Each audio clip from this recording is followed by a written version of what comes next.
What is the creepiest missing person case you know about? The two Dutch girls who got lost in the jungle in Panama. Went for a day hike, didn't turn back, and apparently got lost deep in the forest during the rainy season. Creepiest thing is that their phones were discovered in a backpack downriver, fully intact, along with a camera that had photos. Normal, happy photos of them on the trail taken just an hour before their internal phone records showed they started trying to call 911, or equivalent, for help. And 90 other photos taken in the rainy darkness in the middle of the night, between 1 and 4 am, a week after they disappeared, methodically showing a cliff and some bushes, and some impromptu markers made of what little things they had brought with them. Fragments of their bodies, bones, and a boot with a foot still in it, were found a couple months later, but nobody really knows for sure how they died. Accident on the trail? Fell into the rapids? Murdered and then someone was playing with their phones? Don't know, this story creeped me out big time. The daughter of a friend of my mother went missing a few years ago. While they were looking for her, news crews interviewed a friend of hers from class, who was distraught. During the interview, he said he hoped she could be found, and they informed him that they had just found a piece of her body. At this, he went pale and had to walk away and sit down on the sidewalk. Sometime later, it was discovered that he was the one who did it. Oh, this girl who was working alone got dragged out of gas station, all seen on camera. The footage was so bad they couldn't figure out who it was, so they put out a message in the paper with his coat description. Someone eventually says their janitor always wears that coat. They go to the guy's house and search non-stop over and over again. They find a single burnt tooth in the backyard. It would have been inconclusive, but the girl had gone to a dentist conference and got a just on the market filling that only like 2 people in the world had, so they caught him. The Brandon Lawson case. Around 2 am he was in a field in Texas and called 911. In the call it's hard to hear what he says, but he sounds distressed and panicked. He cuts off, and that was the last he was heard of. His brother said he called him after, but he has yet to be found. It sounds like said he ran into something and mentions he was chased in the woods. Somewhere else someone edited the audio, and it sounds like gunshots in the background of the call. Allegedly at 1:03 you can barely hear a faint, "Help me." The 911 call. Edit, I was informed by some redditors that he had a felony warrant out for his arrest, so he was more scared of whatever he encountered than he was of going to jail, because he specifically requested the cops regardless. My sister. Ending is positive. She went missing during high school. She started hanging with the wrong crowd, got into drugs and just disappeared one day. 2 years went by. Not a word. Then one day, my mom spotted the truck of the guy she was seeing when she went missing. It was parked at a hotel. We have a few police in our family, so they went to check it out. Sure enough it was her with this scummy guy. Guy was wanted, went to jail. Sister went to rehab. She is now a college grad, clean for over 10 to 15 years. Has 2 beautiful kids, and a genuinely great husband. She is a living success story. The Missing Germans. It's a long read, but it's fascinating. Basically some German tourists decided to go on an adventure in Death Valley in a rented minivan, with no real idea how stupid that is. A fellow documents his attempts to find out what happened to them. Disappearance of Susan Powell. This one is heart-wrenching. I was so absorbed in it when it was still going on, but it's been a while since I looked into it. Apparently Susan went missing, and her husband said he took his kids late night camping, leaving in the middle of the night and returning the next day. In the middle of winter. And his wife was gone when he returned. So much points to him murdering her. Her phone and belongings were still at home. Her family didn't hear from her. She had made it clear that if something happened to her, her husband was responsible. He had been abusive and possessive.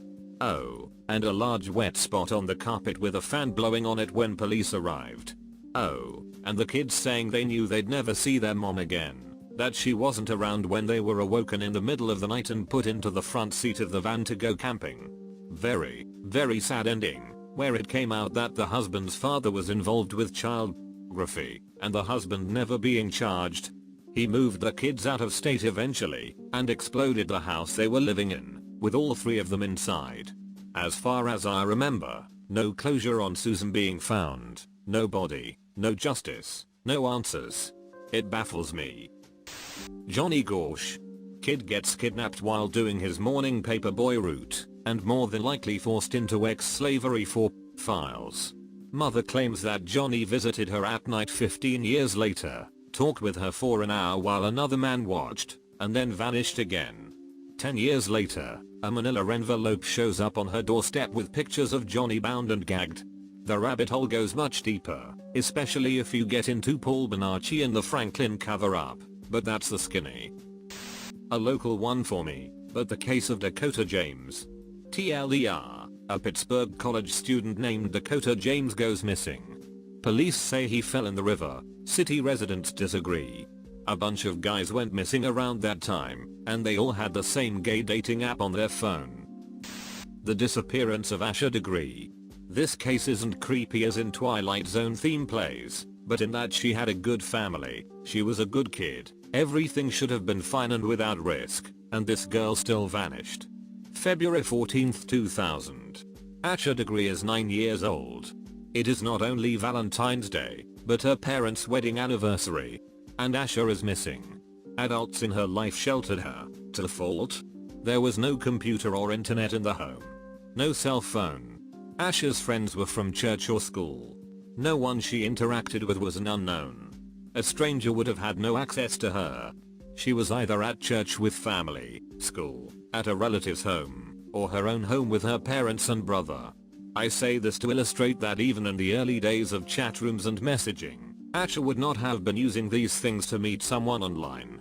Anyone unfamiliar in her life should have been quickly spotted. But what we know is that the night of February 13 to 14th, Asher crept out of bed, dressed, and brought a packed backpack with her as she went into the night. But for what? Asher was afraid of storms and dogs, yet that night was pouring, cold rain, and she was alone with no one to cling to as she usually would when walking past yards with dogs. She was an obedient child who did not break rules. At 2:30 am, her father is awake and checks on his children. They are both in bed, safe. 3:15 am. Drivers on Highway 18 think they see a little girl walking in the rain, over a mile from the Degree home. When one driver circles around to check if the child needs help, the child runs off the road into the woods. If this was Asher, it is the last time she is seen alive. How she managed to walk over a mile in such short time, in driving rain at night all by herself? Or was there a car, waiting for her outside her house? Did she willingly climb in? Was she let out or did she escape? Candy wrappers, markers, and a hair bow are discovered in a shed back in the woods the child ran into. They belonged to Asher. A year later, during construction, her backpack is discovered buried in the ground, wrapped in several plastic bags. There has been no more clues as to what happened to this little girl. A popular theory is, somehow she was lured out. Someone told her maybe it's a surprise party for her parents' anniversary. We know she packed family photos and a change of clothes, one outfit being somewhat dressy. Asher is a good kid who doesn't tell lies. She had to be convinced this was a good secret to keep. One that her parents will be happy she kept, and she won't be scolded for sneaking out and breaking rules. This person would have to know her family, and not stick out as strange when talking to her. But why is she walking along the road? Did she escape this person only to be recaptured? Another theory centers around the book she read in school, The Whipping Boy. In the book, the characters run away and have an adventure. But remember, Asher is scared of the dark, storms, dogs. Why would she have a fun adventure on such a night? Why would she break so many rules along the way? It's out of character for her. This case, it just shouldn't have happened. The facts are simply bizarre, and what we know just doesn't seem to fit. The police ruled out her parents, but could they know more? With no access to internet, who could have manipulated a shy, obedient girl to fight against all her deep fears, and vanish?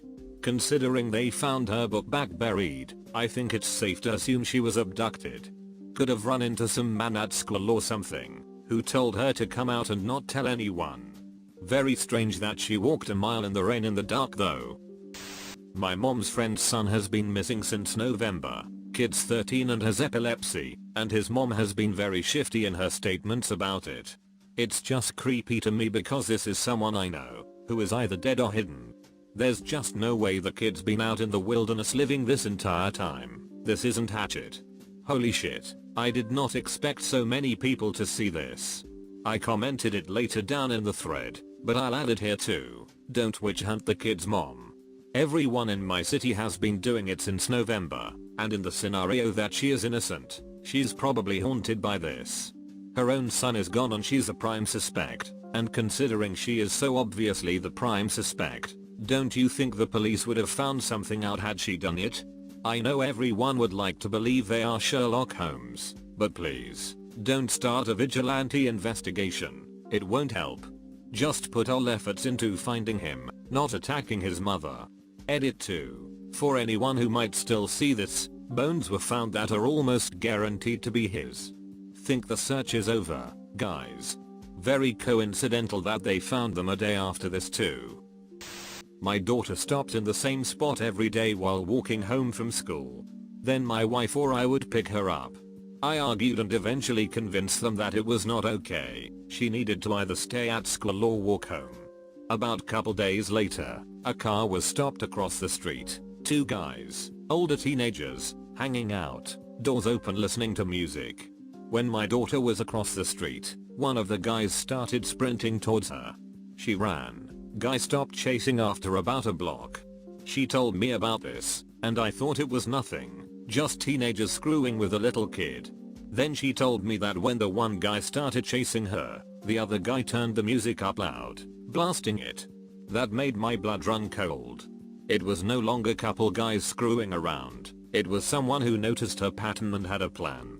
Sorry for the obligatory, this story isn't exactly what was asked for, but it haunts me.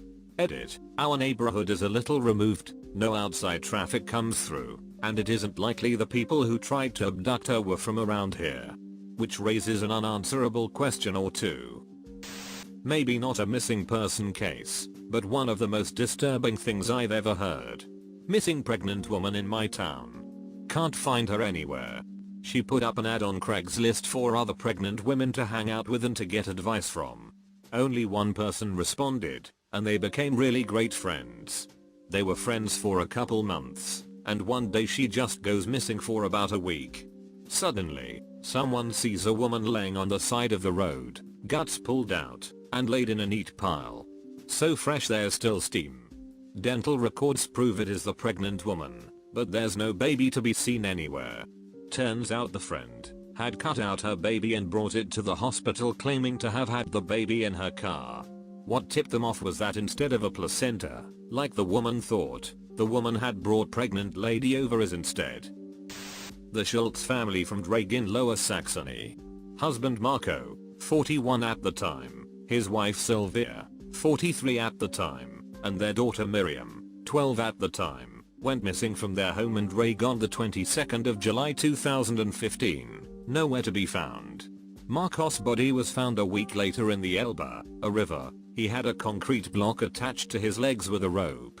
Sylvia and Miriam though remain unfound to this day. Their house was just emptied of all their personal belongings and everything. It will be sold. The money will be put in a secure bank account until they find out who will inherit it. Sylvia can't be pronounced dead yet, earliest in 8 years from now on, 10 years after her disappearance. Miriam on the other hand can't be pronounced dead until she is 25, that is the law here in Germany. Many people believe that either the dad killed his wife, daughter, then himself. Others believe mother and daughter are alive. Who knows though, we may never know. What I learned from this thread. 1. Do not go to jungle. 2. Do not hang out in fields at 2 AM.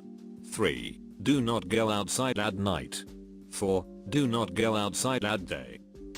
What about baby Azaria Chamberlain whose mother claimed a dingo took her baby while she was camping 32 years ago? The coroner has finally ruled that a dingo did take the baby. Also in Portland, Oregon, little Karen Horman was dropped off at his grade school by his stepmother never to be seen again. Big story in the Portland area, and lots of searches and accusations towards the stepmother, but no charges yet. I have never understood why anyone found it even remotely questionable that an apex predator would take an infant. Of course it did. I mean, do they think predators prey on alfalfa? There's a couple girls that went missing in a town not too far from where I live. The kids were taking a walk across this railroad bridge. They were taking Snapchat videos as they were walking. As they neared the middle of the bridge, they turned and noticed a man following them onto the bridge. They got him on video. You could tell dude had malicious intent. They went missing shortly after they took the video. Sad stuff. They still haven't been found. It's been brought to my attention that their bodies were found shortly after they went missing. Evidently the killer is still on the loose.